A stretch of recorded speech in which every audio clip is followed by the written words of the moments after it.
तो बच्चों हम लोग अब देखते हैं कि फेफड़ों में जो एक्सपिरेशन, जैसे हम सांस लेते हैं और श्वास छोड़ते हैं, तो वो प्रोसेस कैसे होता है और उसमें डायाफ्राम की स्थिति या डायाफ्राम वॉल की स्थिति किस तरीके से होती है। तो देखिए, तो जैसे जो आपका इंस्पिरेशन है, इसमें आपने बाहर से या वायुमंडल से ऑक्सीजन ली। ऑक्सीजन लेने के बाद जब आपने ऑक्सीजन ली तो इसका जो ये बॉडी वॉल है या चेस्ट डायाफ्राम वॉल है, ये फूल जाती है।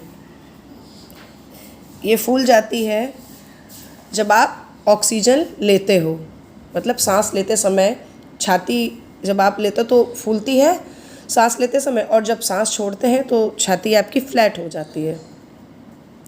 जो थोरेसिक एरिया होता है वो फ्लैट हो जाता है। उसी तरीके से इसमें बिल्कुल सेम उसी तरीके से दिखाया गया कि आपने सांस ली तो जो फेफड़े थे, फेफड़ों ने ऑक्सीजन ली, तो देखिए फेफड़ों के जो भी पार्ट्स थे और ये जो थोरेसिक एरिया है या डायाफ्राम वॉल है, ये फूल गई।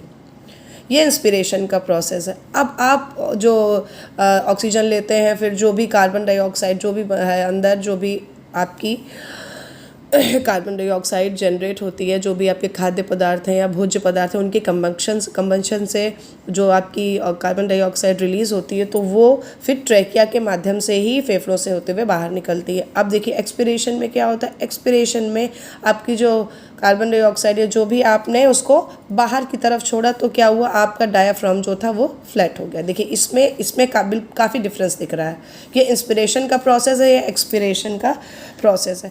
अब आपका जो थोरेसिक केस होता है, जहाँ पे आपकी जो रिब्स होती हैं, रिब्स की क्या पोजीशन होती है, देखिए, क्योंकि रिब्स के बीच में ही फेफड़े और आपका मीडियस्टेनम स्पेस में हार्ट होता है। अब देखिए, जब आप ऑक्सीजन लेते हो तब आपके थोरेसिक केस, क्योंकि जब आपका डायाफ्राम फैलता है या डायाफ्राम में फूलता है, तो आपका जो थोरेसिक एरिया है वो भी फूलता है। और देखिए रिब्स की पोजीशन, देखिए रिब्स की पोजीशन बिल्कुल रहती है सीधी।